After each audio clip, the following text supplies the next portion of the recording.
स्वागत है प्यारे बच्चों, आपका अपना डीजी सर 369। तो प्यारे बच्चों, आज का वीडियो बहुत ही इंपॉर्टेंट होने वाला है, क्योंकि आज हम लोग सेक्शन डी का लिटरेचर के पार्ट में जो पोएम से रिलेटेड जो क्वेश्चन आपका आता है और सेंट्रल आइडिया मोस्ट इम्पोर्टेंट, हर एग्ज़ाम का ये बहुत ही इंपॉर्टेंट पार्ट होता है। और इंग्लिश में खासकर ये, यदि आप दो टॉपिक अच्छे से आप याद किए हो, पोएम का जो पार्ट है और सेंट्रल आइडिया का जो पार्ट है, यदि आप उसको अच्छे से याद करके लिखते हो, पूरा लिखते हो, तो 100% आपको पूरे मार्क्स मिलते हैं और एक भी मार्क्स आपका कटता नहीं है। और थोड़ा आपको बेहतर राइटिंग में, थोड़ा अच्छे राइटिंग में लिखना पड़ता है, क्योंकि जो टीचर होता है इंग्लिश का, वो खासकर जो सेंट्रल आइडिया वगैरह होते हैं, वो थोड़ा सा बेटर, अच्छे से आप बढ़िया राइटिंग में लिखते हो तो टीचर जो है वो ज़्यादा ही मतलब अच्छे तरीके से नंबर देता है। ठीक है, तो चलिए, और उस तरीके का मैंने यहाँ पर पीडीएफ भी बनाया हुआ है। आप रंग बिरंगा पीडीएफ आप देखोगे, जबकि आपको पढ़ोगे तो बहुत आसानी होगी, और मैंने ऐसा ही बनाया है। और सबसे पहले, अब बच्चों चैनल बनना है तो सब्सक्राइब जरूर कर लीजिएगा, और अपने फ्रेंड्स को, सभी लोगों को ये वीडियो जरूर से शेयर कर दीजिएगा, और वीडियो पसंद आएगा तो लाइक ज़रूर कर दीजिएगा। तो चलिए, बिना देरी के वीडियो को शुरू करते हैं। तो ध्यान दीजिए, पहली बात, पढ़ लो आप चाहे कहीं से, लेकिन टॉप आप यहीं इसी चैनल से करोगे, ऐसा मेरा विश्वास है। तो ध्यान दीजिए, आपका क्लास 12 इंग्लिश सेक्शन डी, हम लोग लिटरेचर वाला पार्ट पढ़ रहे हैं। तो आज हम लोग पढ़ने वाले हैं, पहला पोएम वाला पार्ट है। इसके पहले जितना भी मैंने पढ़ाया बच्चों, अभी तक आपने वीडियो नहीं देखा है तो जाकर पिछला वाला वीडियो ज़रूर देखिएगा, वहाँ पर सारा मैंने पूरा डिटेल में मैंने बताया हुआ है। ठीक है, तो चलिए शुरू करते हैं। देखिए, read the extract and answer the question. सबसे पहले आपको कुछ पोएम की यहाँ पर लाइनें लिखी हुई रहेंगी, इसको आपको एक्सप्लेन करना है, और इससे रिलेटेड जो क्वेश्चन रहेंगे उसको आपको बताना पड़ता है। तो देखिए क्या है, पोएम लिखा हुआ है, अ थिंग ऑफ ब्यूटी है, John Keats. A thing of beauty is a joy for ever, it's loveliness increases, it will never pass, it will never pass, it will never pass into nothingness, but will keep a bower quiet, for us, and a sleep full of sweet dreams and health and quiet breathing। तो देखिए, ये कविता है, एक things of beauty, यानी कोई ऐसी वस्तु है जो बहुत ही खूबसूरत की चीज़ों के बारे में यहाँ वो वर्णन किया गया है। उनका नाम जॉन गिट्स, याद रखिएगा, ये एग्जाम में पूछता है। तो जो यहाँ पर पोएट हैं, यानी जो कवि हैं, वो क्या बताने के प्रयास कर रहे हैं कि कोई भी जो सुंदर वस्तु है, a thing of beauty is a joy for ever, यानी कोई भी जो सुंदर वस्तु है वो सदा आनंद देने वाली होती है, जॉय फॉर एवर, है ना। और इट्स लवलीनेस इंक्रीजेस, तो उसकी जो सुंदरता जो होती है, लवलीनेस इंक्रीजेस, वे समय के साथ और ज़्यादा वो बढ़ती जाती है ना। और इट विल नेवर, वह कभी भी समाप्त नहीं होती है। पास इनटू नथिंगनेस, और वह कभी व्यर्थ भी नहीं जाती है।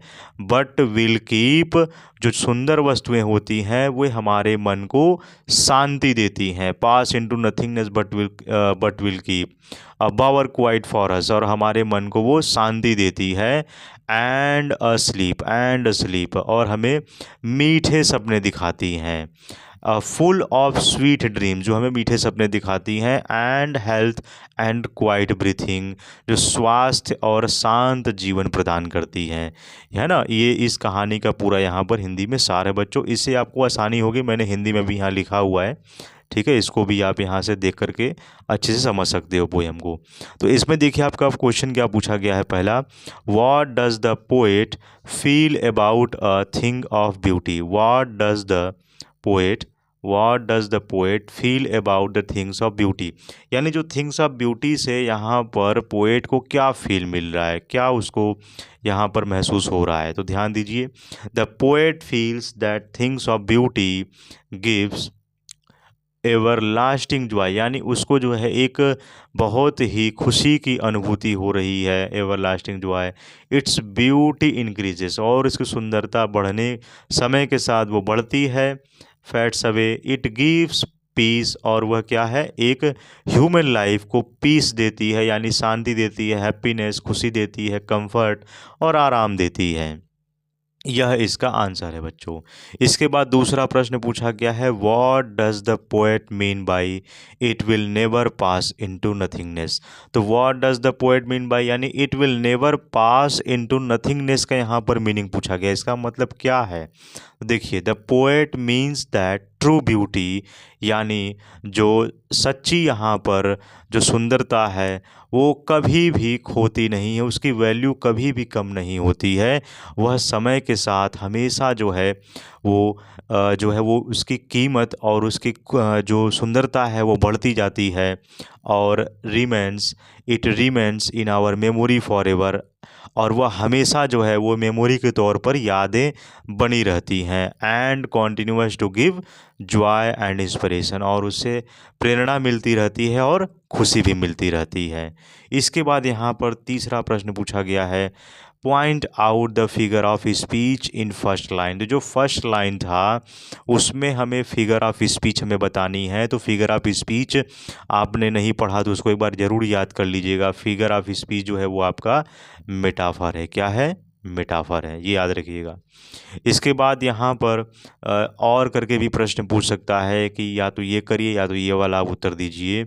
How is a nothing a beauty a joy for ever, यानी यहाँ पर जो ब्यूटी ऑफ जॉय है वो फॉर एवर कैसे है, यानी हमेशा के लिए वो खुशी यहाँ पर कैसे भी, सुंदरता कैसे उसमें है कोई भी वस्तु में। तो इसका आंसर देखिए क्या हो जाएगा, a thing of beauty gives, यानी जो वस्तुएं हमें खुशी प्रदान करती हैं, गिव्स परमानेंट हैप्पीनेस, हमेशा हमेशा के लिए जो खुशी प्रदान करती हैं, इट्स चार्म नेवर फेड्स, और उसकी सुंदरता कभी भी कम नहीं होती है, प्रोवाइड्स पीस, शांति देती है, एक आशा की किरण हमें मिलती है और खुशी मिलती है, peace hope and pleasure throughout life, पूरी जीवन भर हमें क्या है वो हमेशा खुशी शांति है ना, होप, ये हमें मिलती रहती है। तो ये बहुत ही इंपॉर्टेंट प्रश्न है बच्चों, ध्यान दीजिएगा।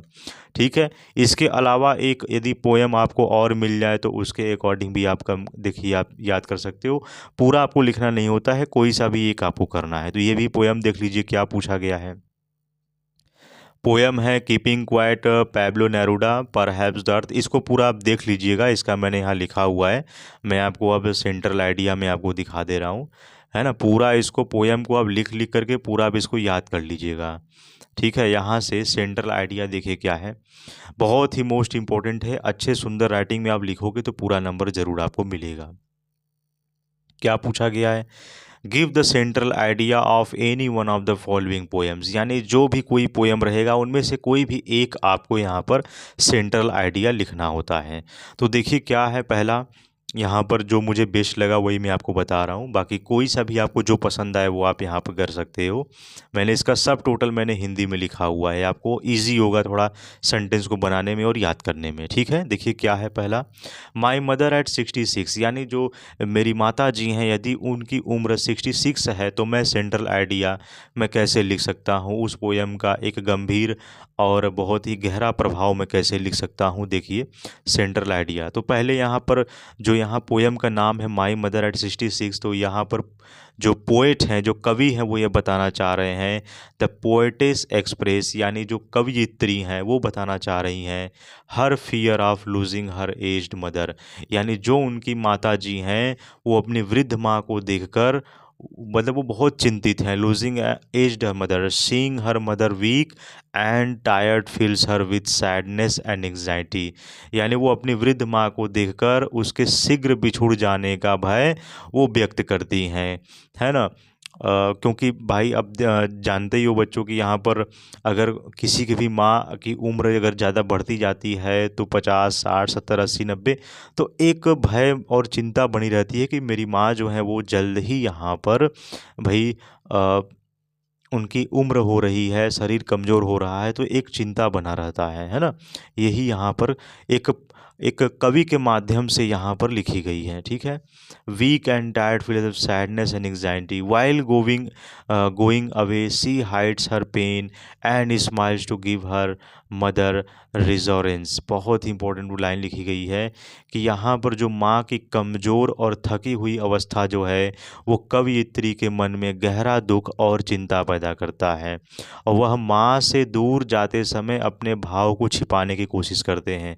While going away she hides her pain. वे माँ को दूर जो है वो जाते समय अपने भाव को छिपाने की कोशिश करती हैं, ठीक है। Hides her pain and smiles to give her mother resources, है ना।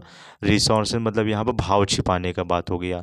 The poem reflect deep mother daughter's love, emotional attachment and fear of separation due to earth.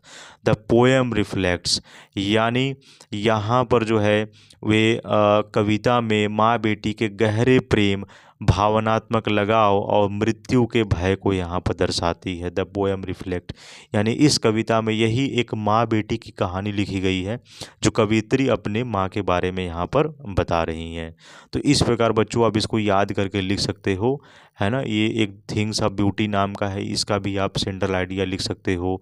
ऑन्ट Jennifer tigers, ये भी आप लिख सकते हो। बहुत सारा है, उसमें से 4-5 आपको ऑप्शन दिया जाएगा, जो भी आपको बेटर लगेगा आप वहाँ से उसको लिख लीजिएगा, है ना। तो यही था बच्चों आज का वीडियो आपका इसमें, और कोई भी आपका इसमें डाउट है तो कमेंट बॉक्स में कमेंट जरूर कर दीजिएगा, और चैनल पर नए हैं तो सब्सक्राइब जरूर कर लीजिएगा, और वीडियो पसंद आए तो लाइक जरूर कीजिएगा। तो बच्चों ऐसी वीडियो देखने के लिए आपका बहुत बहुत धन्यवाद। मिलेंगे आपसे नेक्स्ट वीडियो में। जय हिंद, जय भारत।